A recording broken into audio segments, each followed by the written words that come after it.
Okay. So in chapter 7, we're going to work with special journals. All right. Okay, so we're going to work with special journals. All right. By the way, you guys, Cameron, Brandon, don't forget, Brian, don't forget you guys are going to be on YouTube. Oh, yeah. Okay, so we're going to have special journals. Now, these are a real great labor-saving device. You guys will be surprised at how much labor. What it does is it cuts your journalizing labor in half, cuts your posting down to a fraction. Okay, so let me show you what happens here. So in this case, if we have so the way we've been doing it, we've been doing it in a general journal. Okay, so I'll just pick that up in a minute. So we've been doing it in a general journal.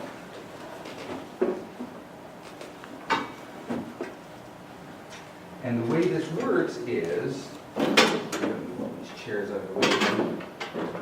And so the way this works is, in this case, it's 2010, July 5th. We're going to debit accounts receivable for $18,400. We're going to credit sales for $18,400. We're going to debit, now I'm going to abbreviate this, I'll put COGS, that, and just to move along here, that stands for cost of goods sold, right? Are you okay with that? It's kind of unofficial, but we can get the most done for our time. Is debited for $9,700, and inventory, and of course it'd be merchandise inventory, but let me just put inventory, will be credited for $9,700. So what happened here? Well, we made a sale, right? And when it's on the perpetual system, the general journal entry, first you account for the revenue, and then you account for the expense. Does that make sense? Okay. Now, let's say on the 6th, they made another sale. So you're going to debit accounts receivable for $7,500, and you're going to credit sales for $7,500. Okay. Then you're going to debit cost of goods sold for $4,300, and you're going to credit inventory for $4,300. So now this is a second sale, right? A second sale. And again, first you account for the revenue, and then you account for the expense.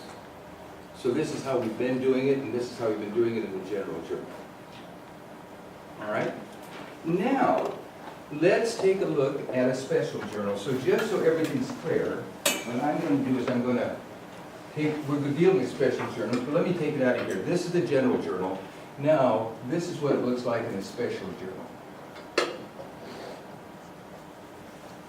And this particular special journal is called a sales journal. And it's used for sales. Is used for credit sales. I was going to put sales on account, but credit sales is probably a better way of wording it. Okay, so when you have a credit sale, you can put it in the sales journal, and the sales journal is a type of special journal. Okay, so here's what that looks like. So now what we're going to do is we're going to have columns. So again, you got the year at the top of the page, and so let me do it this way. You have a date column. You have account debited is the next column, an abbreviated account. You have posting reference, well let's see, then you have invoice. You have posting reference. You have an account, you have a column that's titled accounts receivable debit, sales, credit. And you have an account cost of goods sold debit, and you have inventory credit. Now these are column titles. Now by the way, I kind of left out a step here. Let me go back and put the explanation in here. Sold, merchandise,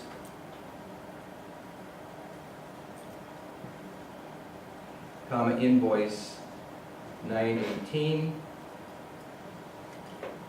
sold merchandise.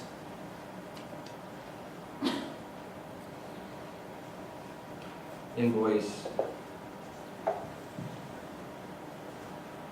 919. And this was to K. Newstrom. Newstrom. And this one is to Ruth Baker. Okay? So each of these transactions also has an explanation. And that explanation, of course, ties this into the invoice as well as the customer. Okay?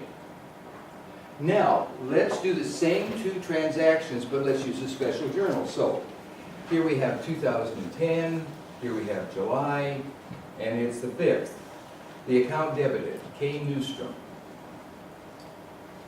Okay, invoice 918. The posting reference is blank now because we have not posted it.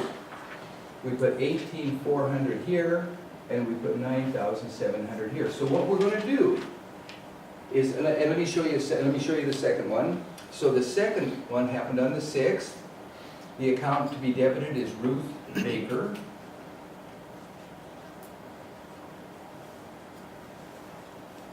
Okay, the invoice is 919. Posting reference is less blank at the moment. We're going to put 7,500 here. We're going to put 4,300 here. Now, so this is a journal, a special journal. This is a journal. It's the book of original entry. And instead of having 2, 4, 6, 8, 9, so instead of having 2, 4, 5, instead of having 10 lines, right? We're going to have 2 lines.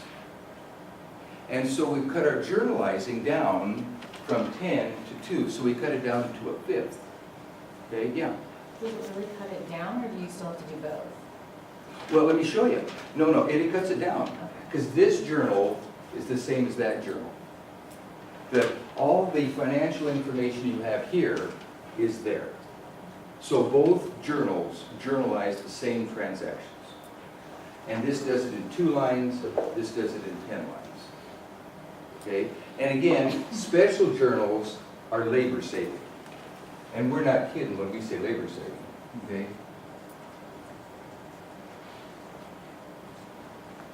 Okay? And so it cuts it down. Now, what about posting? Well, here's the total. So the total here is 25,900, and the total here is 14,000. Okay? So when we post, we have to post 1, 2, 3, 4, 5, 6, 7, 8. So we make 8 postings, right? Here, we'll make 4 postings, because what we're going to do is we're going to post this total to accounts receivable. And accounts receivable, the account number is 106, so we're going to debit accounts receivable, and we're going to credit sales. Sales is 413. So what we're going to do, instead of posting each individual account, we're only going to post the account totals, and we're going to post it to 2 places. And what it does, okay, and then over here when we have the second column, we're going to debit it to cost of goods sold, and the account number is 502. So these are posting references. It tells you where we posted it to, right? Okay, and inventory is 119. So these are the posting references. So, and what happens here is when you post it to the individual accounts, then you check off that you posted it to Kim Newstrom's and to Ruth Baker. So this posting reference means when you posted the individual accounts. We'll show you how that works later. The name of that's a subsidiary ledger, and what it does is it, you want to just want to know how each individual customer still, how much they owe you. Yeah, Kirsten? So you don't put the reference, you don't put the account numbers into the posting reference to mark where you... There is an exception, and I'll show you that exception in a bit. I think it'll be better if I introduce it with an example. But the best answer to your question, Kirsten, is what we want to do is these totals are posted to these accounts. And so these posting references tell you what account it was posted to. Now, when it comes to, this is called a subsidiary ledger, right? In the subsidiary ledger, normally they're alphabetical. Now, oddly enough, your book doesn't do it alphabetical, and it kind of makes my point, because it makes it, confusing. So I'm glad they did it. So anyway, but to make a long story short, but all the check mark here, now there will be an exception, I'll show you with an example, and it'll be easier to understand with an example. So, and the point is, this thing, it cuts your journalizing from 10 to 2, and you're posting. Now in this case, at the end of the month, you could have hundreds of transactions, and you still have 4 postings. Okay? So this is a tremendous labor-saving device. All right. So you guys doing good? Now, let's kind of go on here for just a second. So, as far as special journals goes, and I'll put it down here so we can make the best use of the reports. So special journals. There's 4 commonly used special journals. There's the sales journal.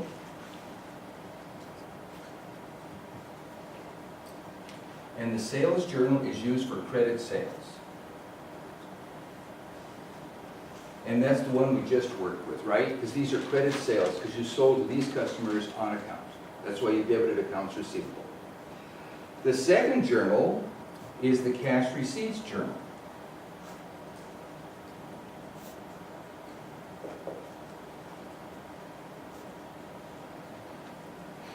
And it's for all cash in.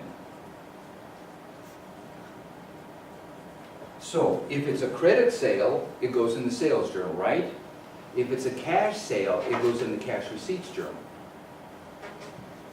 Okay? Now, the next one is the purchases journal.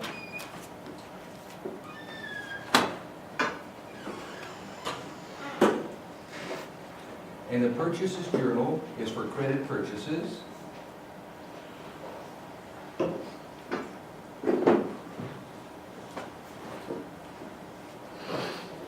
And we have the cash disbursements journal.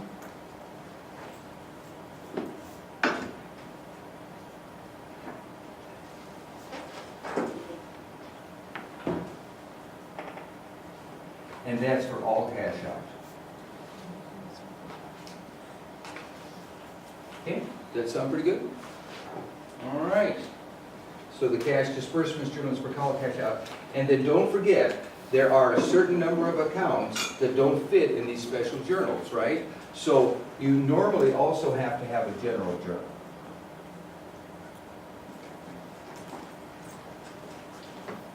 So what goes in the general journal? So a purchase return, a credit purchase returns.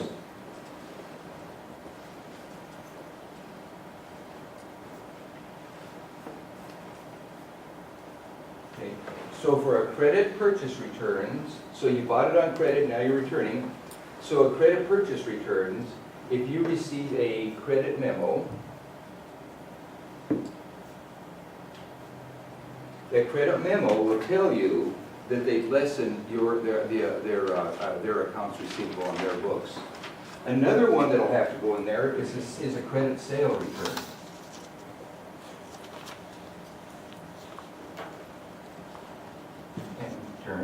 Okay, and then you receive a debit memo, then you issue a debit memo.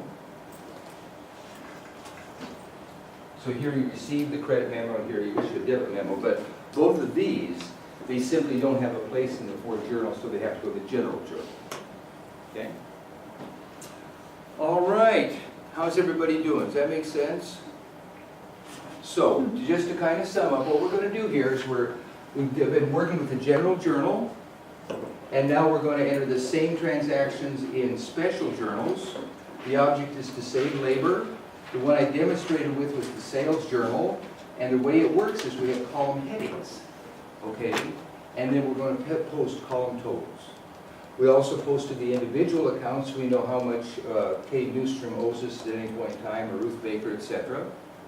We'll also have these are called a subsidiary ledger. We'll get into that in a minute.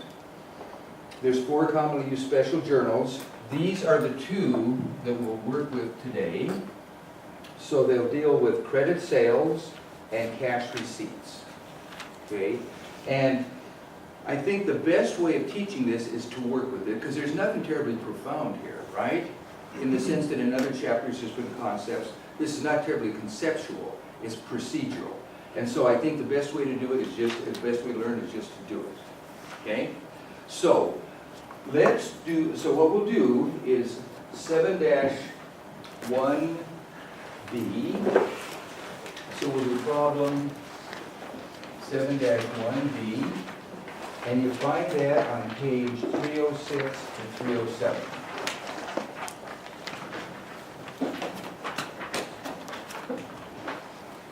So, let me do this.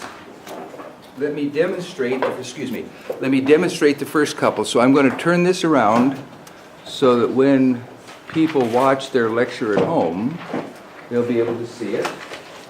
I'm going to turn on the light so that it's more readable. Who needs to roll? All right, here you go. Serene, when you're done, can you hand it back to Hannah? Okay, Hannah, who else needs it? Hannah, can you give it to Liz and Christopher and make sure Max gets it? Okay? All right. So, now before I start, are there any questions of any kind? All right. Let's go ahead and get started. So what I'll do is let me demonstrate the first three. Well, actually, yeah, let me demonstrate. Okay. I'll turn this out and turn this out. That'll give the best view. Turn this on. So, and then turn this. This goes here, this goes here. Okay. So here we have the two journals we'll be working with. We have a sales journal, and that's for credit sales. Let me write that up there. So I have a sales journal, so this is for credit sales. The second journal we'll be working with today is the cash receipts journal, and this is all cash in. So when I say call, so here if we make a sale on a credit, where we have an accounts receivable, it goes here. If we make a cash sale, it goes here. When we collect from our accounts receivable, it goes here. Okay? So all cash in goes here. If the owner makes an investment in the business, cash in, it goes here. If they borrow money, it goes here. Okay, so all cash in goes here. Okay? So here's how the problem reads. And what I'll do is let me go over, kind of get you started here, and then I made these worksheets. I'll hand them out in a second. Let me fold this thing in half so it lays down better. All right, so here's how this reads. What they want you to do is they want you to journalize these transactions. Now, some of them go in these two journals and some don't. So let's kind of take the top here. So in this case, what we have is purchased merchandise. That'll go in the purchases journal, right? Issued check. That'll go in the cash disbursement journal. But the fifth, when we sold merchandise on credit to Kim Newsom, that does go here. And so that's the one I used to demonstrate. Let me show you what it looks like when we put it in the worksheet, working papers. And again, it'll be a review. So what we're going to do is, what it says is, sold merchandise on credit to Kim Newsom, invoice 918 for $18,400. The cost is $9,700. So the date on this one is, let me get a straight edge here because it's easier to follow. Okay, so the date will be July 5th. The account to be debited is Kim Newsom. Invoice number is 918. Posting reference, we're going to leave this blank until we update her individual account. Okay. 18,400 will go here because we're going to debit accounts receivable and credit sales for that amount. Okay. And 9,700 goes here. Okay. Now, let's go down And so let's do this. Let me hand out the worksheets right now. And I'll ask you to do one, and then we'll kind of proceed through this. It's such a better learning experience if you guys work in teams, because you get a chance to work it through. You guys want, I'm just asking people that are near each other to be a team. You guys want to be a team? Here you are. Put your team.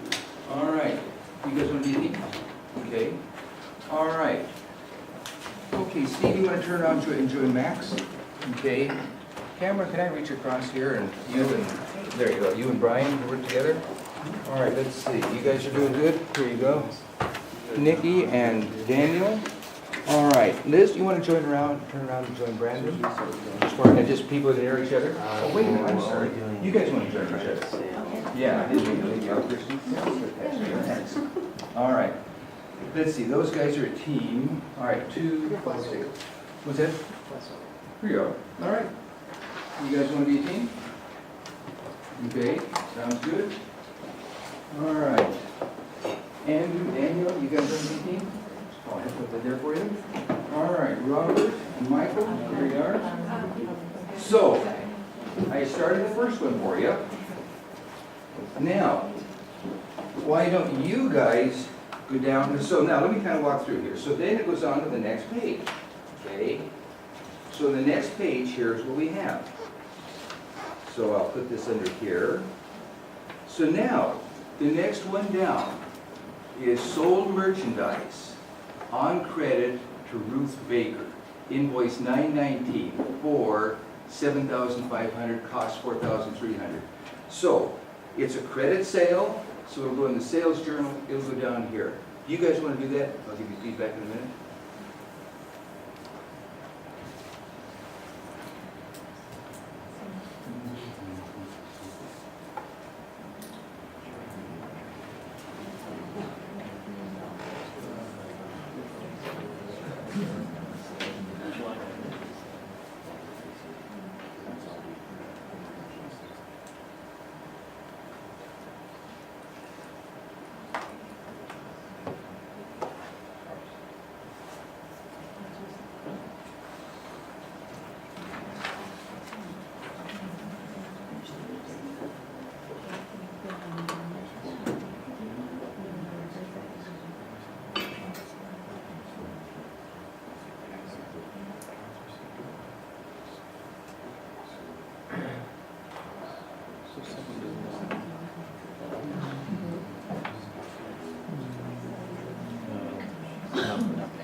How'd you guys do? Does that look good? All right, now, let's kind of walk through this. So sold merchandise, we did that one. Purchased on credit, that'll go in the purchases journal. This credit memorandum, that means that you, let's see, credit memo. So what about the store supplies? So the credit memorandum means that you returned merchandise to this prior company, right? And they're going to take it off of your account. Now, that's one that will go in the general journal, and that'll come up next class. It'll come up Thursday. Another purchases journal incident, issued check, that'll be cash disbursements, sold merchandise on credit. Let's kind of pass over that one. Let's go down to the 15th. Received payment from Kim Newstrom. So when you all cash in, shows up on the cash receipts journal. This is cash in. So let me show you how this will be entered. So I'll mark it here. So this is the one we're talking about. And get another straight edge. So this is what it looks like when you enter it. Okay, so what we have here then is it'll be July 15th. The account to be credited. Kim Newsom goes in there. I don't know why they made this so small. Anyway, Kim Newsom. Explanation is sale of 7.5, so it's referring back to this sale here, 7.5, right? Okay, that's an explanation. Posting reference, going to leave this blank until we update her individual account. Now, here's what the deal is. She paid within the discount period, and it was 210 net 30. So if she owed us 18,400, right? She gets a 2% discount. That means that her discount equals $368. So what that means is there'll be a sales discount of $368. Accounts receivable credit will be $18,400. Does that make sense? And the actual cash she spends, $18,400 minus $368. So the cash she sends us will be $18,032.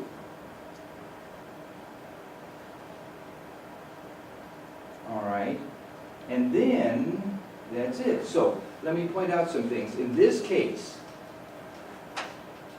because they're different numbers, they have to go in different columns. So here, you're able to use one column because the same number goes to accounts receivable with sales. One number here because it goes to two places. The same number goes to two places. But here, the cash is different from the credit to accounts receivable. Does that make sense? Here's the sales discount. All right. So, with that introduction, and again, all we're doing is we're dealing with these two accounts, so only credit sales and all cash in. And don't forget, it's all cash in. So if they borrow money, if the owner invests, if it's a credit, if it's a cash sale, all of those things go here. No, because the way it works is cost of goods sold. Now that showed up when they made the sale. And all they're doing now is they're paying off the accounts receivable. So the cost of goods sold shows up when you make a sale. This is not a sale. You're just collecting your cash. Yeah. Hey, this is a good question. Kind of rang out. So don't forget, there's no cost of goods sold because here all they're doing is collecting their cash. When the sale occurred, that's when you recognize the expense. You recognize the revenue and expense at the time of the sale, right? Now, but the revenue expense were recognized. Now what you're doing is you're just receiving your cash. So you're converting the accounts receivable into cash. And by the way, all cash in, there'll always be an entry in the cash debit column. Cash in will always debit cash. There'll always be a number here. All right. So I'm going to stop the, thank you. I'm going to stop the video.